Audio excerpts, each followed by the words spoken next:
आज अष्टमी आहे. सगळ्या महाराष्ट्रामध्ये नवरात्रोत्सवाची धूमधाम सुरू आहे. भक्तिभावाने श्रद्धेने हा नवरात्रोत्सव साजरा होतो आहे.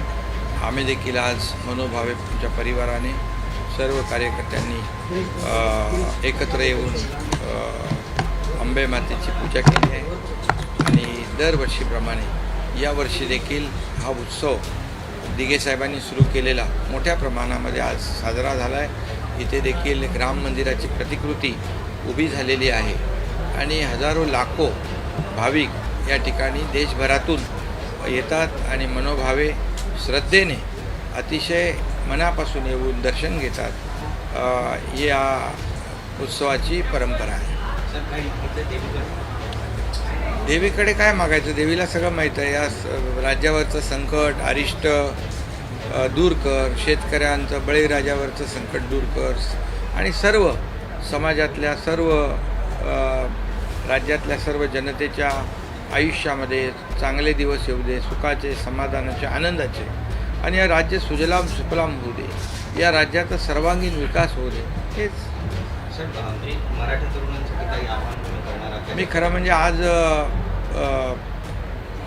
अतिशय दुःखी आणि फार संवेदनशील मनाने आपल्या माध्यमातून एक आवाहन करू इच्छितो आहे. एक मराठा समाजाला, मराठा तरुणांना एक अपील करू इच्छितो आहे की गेल्या आठवड्यापासून 2 तरुणांची आत्महत्या झालेली आहे मराठा समाजाच्या. खरं म्हणजे हे अतिशय दुःखदायक घटना आहेत आणि वेदनादायी घटना आहेत. कारण शेवटी मराठा समाजातल्या मुलांनी आत्महत्या करणं खरं म्हणजे त्यांच्या परिवारासाठी किंबहुना आमच्यासाठी देखील दुःख देणाऱ्या, वेदना देणारी घटना आहे. कारण महाराष्ट्राचा मुख्यमंत्री म्हणून मी संपूर्ण महाराष्ट्रालाच आपला परिवार समजतो आणि त्यामुळे ज्या आत्महत्या झाल्या आहेत त्या अतिशय दुर्दैवी आहेत. माझी सगळ्यांनाच विनंती आहे आणि मी एवढंच सांगू इच्छितो की महाराष्ट्र सरकार मराठा समाजाला आरक्षण देण्यासाठी सर्वतोपरी कटिबद्ध आहे, सगळे प्रयत्न करते आहे. कारण मागच्या युतीच्या सरकारमध्ये जेव्हा देवेंद्रजी मुख्यमंत्री होते त्यावेळेस मी त्यांच्यासोबत होतो. त्यावेळेस देखील आरक्षण मराठा समाजाला दिलं. कोर्टामध्ये, हायकोर्टमध्ये टिकलं, परंतु दुर्दैवाने सुप्रीम कोर्टामध्ये ते रद्द झालं. आता त्याच्यामध्ये मी आज जाऊ इच्छित नाही, परंतु ज्या फॅक्ट्स ज्या आहेत, ज्या बाबी आहेत त्या कोर्टासमोर प्रेझेंट करता आल्या नाहीत, किंबहुना ज्यामध्ये जे काही घडलं त्याच्यात मी आज जाऊ इच्छित नाही.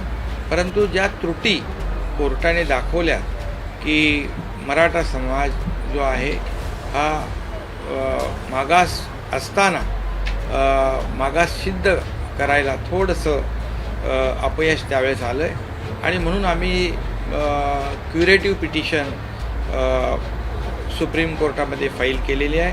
सुदैवाने 13 ऑक्टोबरला सुप्रीम कोर्टाचे चीफ जस्टिस आणि त्यांच्या बेंचने ती क्युरेटिव्ह पिटिशन दाखल करून घेतली आहे आणि त्याच्यामध्ये म्हटलं आहे की आम्ही या मराठा आरक्षण प्रकरणामध्ये लक्ष घालतो आणि ड्यू प्रोसेसमध्ये ते मॅटर लिस्टिंग करून ऐकतो आणि त्यामुळे ही बाब फार एक दिलासादायक आहे, एक मराठा समाजाला एक आधार देणारी आहे.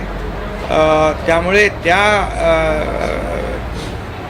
सुप्रीम कोर्टाच्या त्या ज्या चीफ जस्टिस साहेबांच्या समोर ज्या फॅक्ट्स आहेत, ज्या मागच्या वेळेस आपल्याला प्रेझेंट करता आल्या नाहीत, मराठा समाज मागास आहे हे अनेक वेळा आपण पाहिलंही आहे आणि त्याचे पुरावे देखील आहे. या सगळ्या फॅक्ट्स ज्या आहेत या त्या सुप्रीम कोर्टाच्या समोर नक्की आपले तज्ज्ञ वकील प्रेझेंट करतील आणि त्यामधून मराठा समाजाला आरक्षण मिळण्यासाठी एक मोठी विंडो ओपन झालेली आहे आणि ही दिलासादायक बातमी आहे.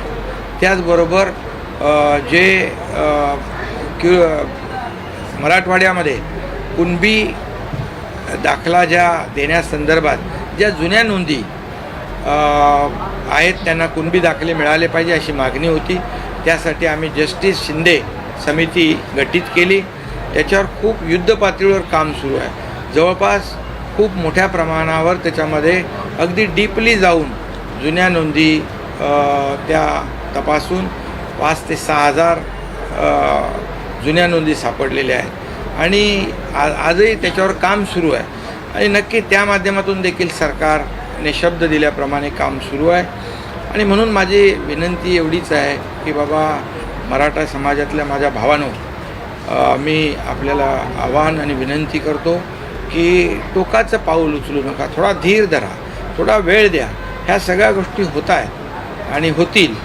आणि त्याचबरोबर आपला मराठा समाजातल्या मुलांचा, तरुणांचा जीव इतका स्वस्त आहे का? आपल्या मागे आपल्या मुलाबाळांची, आपल्या परिवाराची ते थोडा विचार प्रत्येकाने केला पाहिजे.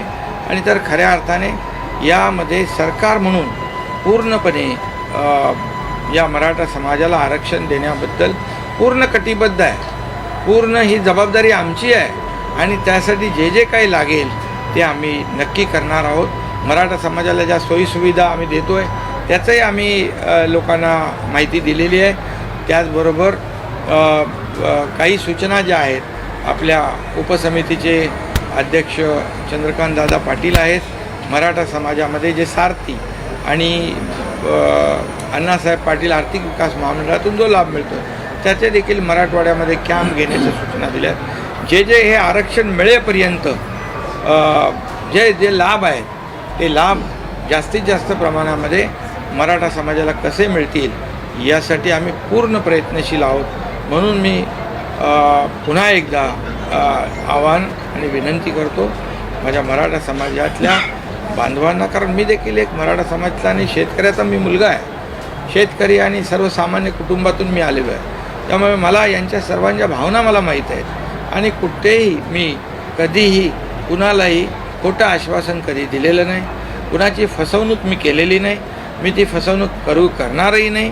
कारण माझ्या राजकीय आयुष्यामध्ये मी आतापर्यंत जे बोललो ते केले, दिलेला शब्द पाळलेला आहे.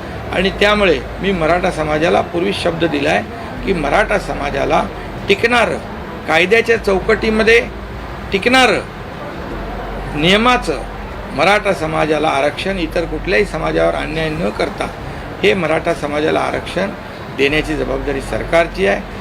आणि एकदा द्यायचं, निर्णय घ्यायचा आणि परत ते रद्द व्हायचं, हे असं कुठलंही खोटं काम आम्ही करणार नाही. आमचं सरकार पूर्णपणे मराठा समाजाच्या बाजूचं आहे.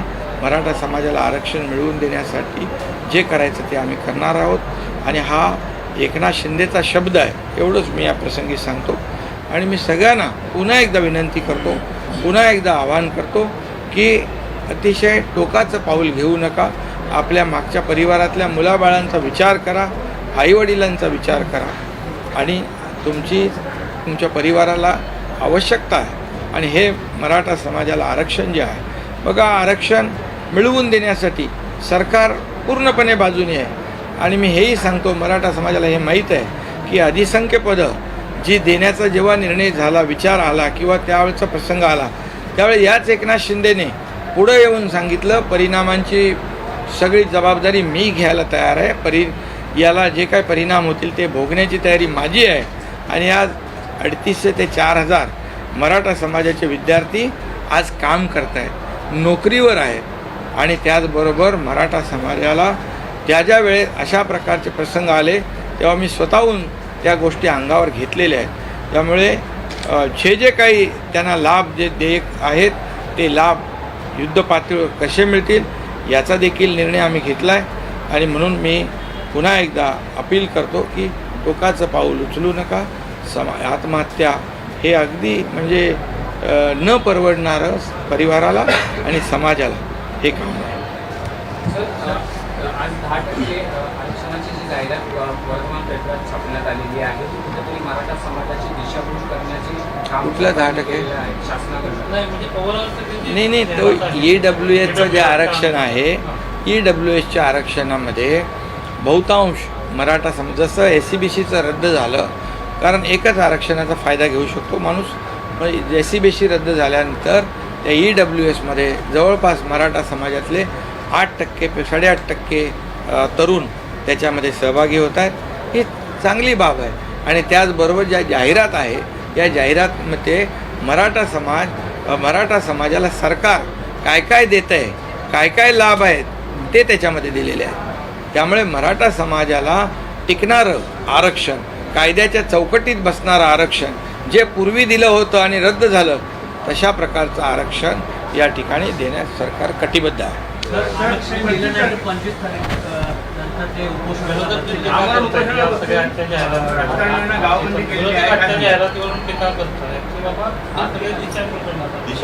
नाही, दिशाभूल नाही. जे आपण देतोय तेच आहे. जे मराठा समाजाला आता आपण लाभ देतोय ते त्याच्यामध्ये दाखवलेलं आहे. खरं म्हणजे मी आज राजकीय बोलू इच्छित नाही. या मराठा समाज आरक्षण रद्द सुप्रीम कोर्टात झालं, ते कुणामुळे झालं ते देखील मी, आणि कशामुळे झालं त्याच्यावर मी बोलेन. पण आज फक्त मी एवढंच आहे, आव्हान मी आणि विनंती करतोय की अतिशय संवेदनशील घटना घडत आहेत. त्या मन विषण्ण करणाऱ्या आहेत, मनाला वेदना देणाऱ्या आहेत. आणि मी एक संवेदनशील माणूस आहे आणि मी त्या मराठा समाजातल्या सर्व कार्यकर्त्यांच्या भावनांशी मी सहमत आहे. कारण त्यांचं जे काही जगणं आहे, किंबहुना त्यांचा जो काही अनुभव आहे, तो माझ्यासारख्या कार्यकर्त्यांनी जवळून पाहिलेला आहे. तुम्ही देवीकडे देखील साकडं घातलंय. आणि मी आज हेही सांगतो की देवीच्या मंडपामध्ये हा शब्द मी दिलेला आहे. त्यासाठी वाटेल ते करण्याची तयारी सरकारची आहे. आणि पुन्हा एकदा मी सांगेन, खोटं मी बोलणार नाही, मराठा समाजाची दिशाभूल मी करणार नाही, कोणी केली हे मी आज बोलणार नाही. पण मराठा समाजाला न्याय देण्याचं काम आमचं सरकार करणार. मी आणि दोन्ही उपमुख्यमंत्री आणि आमचं मंत्रिमंडळ पूर्णपणे मराठा समाजाच्या बाजूने आहे. आणि म्हणून मी मगाशीच सांगितलं की पूर्वी देखील हे आरक्षण देण्याचा निर्णय आमच्या सरकारने घेतला होता. देवी के दर्शन आज हुए सभी जगह महाराष्ट्र में. बहुत बड़े उत्साह में नवरात्रि का आयोजन हो रहा है. सभी लोग अपने अपने तरीके से नवरात्र उत्सव मना रहे. हमारी सरकार ने सभी निर्बंधों से मुक्त ये त्यौहार किए हुए हैं. पिछले 9 दिन से पूरी तरह सभी जगह पर ये देवी भक्त बड़े उत्साह में त्यौहार मना. मैंने भी हमारे परिवार और मेरे कार्यकर्ताओं के साथ आज दर्शन लिया है, आरती की हुई है. और सब जगह महाराष्ट्र में ऐसा ही माहौल है. आज मैं इस देवी के मंडप में ही एक आपके मीडिया के माध्यम से एक अपील करना चाहता हूँ कि पिछले हफ्ते में अभी 2 आत्महत्या की दुर्घटना हुई है. ये बहुत ही दुखदायी और वेदनादायी है मेरे लिए. मैं भी संवेदनशील हूँ, मैं भी गरीब किसान का बेटा हूँ, मैं भी मराठा समाज से आया हूँ और इसलिए गरीबों का दुख दर्द मैं जानता हूँ. और जो आत्महत्या हुई है उनके जो परिवार है, परिवार के बारे में मैं संवेदना व्यक्त करता हूँ, शोक प्रकट करता हूँ. और मैं इतना ही कहूँगा, जो मराठा समाज के जो युवक है उन्होंने ये अंतिम पर्याय की तरफ न जाए, क्योंकि ये किसी को भी किसी के भी फायदे का नहीं है. और अपने हर एक जो युवा है उसने अपने परिवार की याद करनी चाहिए, अपने बच्चों को याद करना चाहिए, अपने माँ बाप को याद करना चाहिए. और इसलिए ऐसा कदम ना उठाए जो समाज के लिए और उनके परिवार के लिए दुखदायक हो. और इसलिए मराठा समाज को आरक्षण देना ये सरकार की जिम्मेदारी है. उसके ऊपर हम काम कर रहे हैं. 13 अक्टूबर को सुप्रीम कोर्ट में चीफ जस्टिस साहब और उनकी बेंच ने जो क्यूरेटिव पिटीशन जो है वो दाखिल करके ली हुई है. उसमें उन्होंने कहा है कि ड्यू प्रोसेस में इसको हम लिस्ट करेंगे और सुनेंगे. ये बहुत बड़ा एक दिलासा हम कहेंगे एक मराठा समाज के लिए है. और जो मराठा समाज का आरक्षण जो सुप्रीम कोर्ट में रद्द हुआ था, हमारी सरकार ने, देवेंद्र जी जब मुख्यमंत्री थे मैं भी उनके साथ था, हमारी सरकार ने मराठा समाज को आरक्षण दिया था और वो हाई कोर्ट में कंफर्म हुआ था, लेकिन दुर्भाग्यवश सुप्रीम कोर्ट में रद्द हुआ। लेकिन वहाँ जो प्रेजेंट करना था कि मराठा समाज कैसे बैकवर्ड है, ये वहाँ पर जो त्रुटियाँ खामियाँ जो हुई अभी नहीं होगी। हम बराबर से मराठा समाज कैसे बैकवर्ड है ये पूरी तरह प्रेजेंट करेंगे कोर्ट में। हमारे जो एडवोकेट है, सीनियर एडवोकेट है, काउंसिल है, और मुझे विश्वास है कि मराठा समाज को आरक्षण देने के लिए हमें सुप्रीम कोर्ट की जो हमारी क्यूरेटिव पिटीशन है वो बहुत ही लाभदायक हो सकती है। और दूसरा जो है, जो कुणबी प्रमाण पत्र देने की बात थी मराठवाड़ा में, उसमें भी हमने जस्टिस शिंदे कमेटी अपॉइंट की है और उन्होंने भी बहुत बड़े पैमाने पर डीपली जाके बहुत ही जो एविडेंस है, जो प्रूफ है वो कलेक्ट किए हैं। लोग भी उनको कागजात दे रहे हैं और इसमें 5,000 से ज़्यादा 6,000 तक लगभग यहाँ पर जो पुरानी जो नोंद है, पुराने जो कागजात है वो उनको मिले हैं और वो भी एक तरफ काम शुरू है और दूसरी तरफ सुप्रीम कोर्ट का काम शुरू है। तीसरी तरफ जो है जो लाभ मराठा समाज को देने, जो ओबीसी के तरह जो लाभ देना है वो भी उनको हम लाभ दे रहे हैं। उसको उसमें भी सरकार ने बड़े पैमाने पर जो उनको लाभ देना है वो देने का काम उधर वहाँ शुरू है। और मैं ये भी कहूँगा, जब 3,800 जो अधिसंख्य पद जो थे, सुपर न्यूमररी पोस्ट जो है, सुपर न्यूमररी पोस्ट क्रिएट करने के बाद वो जो देने का जब निर्णय लिया तभी यही एकनाथ शिंदे था। इसलिए मेरा शब्द है कि मराठा समाज को आरक्षण देना ये हमारी सरकार की जिम्मेदारी है और ये एकनाथ शिंदे का शब्द है। मैं झूठ बोलकर किसकी भी दिशाभूल नहीं करूँगा, लेकिन मराठा समाज को आरक्षण देना ये हमारी जिम्मेदारी है। लेकिन थोड़े सब्र करना मराठा समाज के युवाओं ने ज़रूरी है। देवीच्या मंडपात आपण शब्द दिलाय तुम्ही? हाँ, ये तो मैं शब्द देवी माता के मंडप में दे रहा हूँ और आपको पता है कि मैं झूठ बोलकर समय निकालने वाला कार्यकर्ता नहीं हूँ। मैं भी सामान्य परिवार से आया हूँ और मैं सामान्य परिवार का दुख दर्द जानता हूँ। इसलिए मैं किसी को भी ऐसा झूठा वादा देकर या फिर जैसे आरक्षण देना फिर रद्द होना, ये कानून पे नियम के अनुसार ये पूरी तरह टिकाऊ होना चाहिए।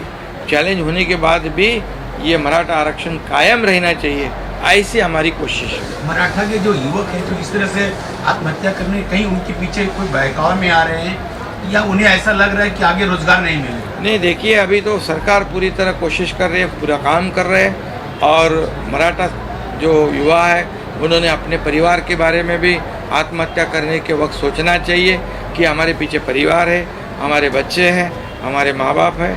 और इसलिए सरकार को चिंता है, हमें यही चिंता है कि मराठा आरक्षण तो निश्चित रूप से देने का काम, ये जिम्मेदारी हमारी है, लेकिन युवाओं ने ये अंतिम पर्याय ना स्वीकार। जिन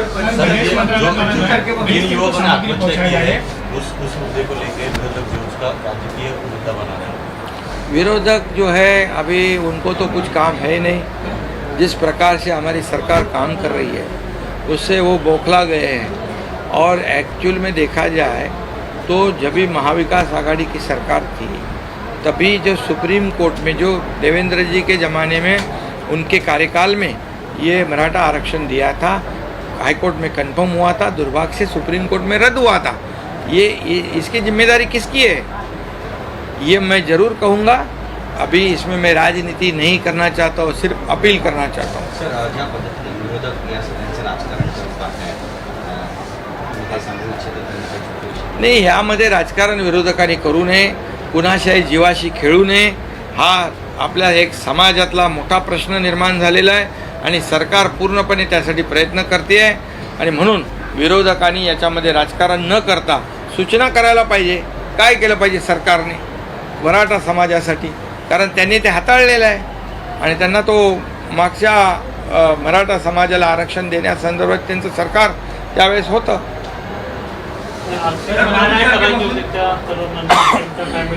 त्यांची मागणी होती जे काय या मराठा समाजाच्या परिवाराच्या आणि मराठा समाजाच्या सोबत सरकार आहे, जे काय त्यांना सरकार म्हणून जे त्यांना मदत करायची, त्यांच्या पाठीमागं उभं राहायचं, ते सरकार उभं राहील.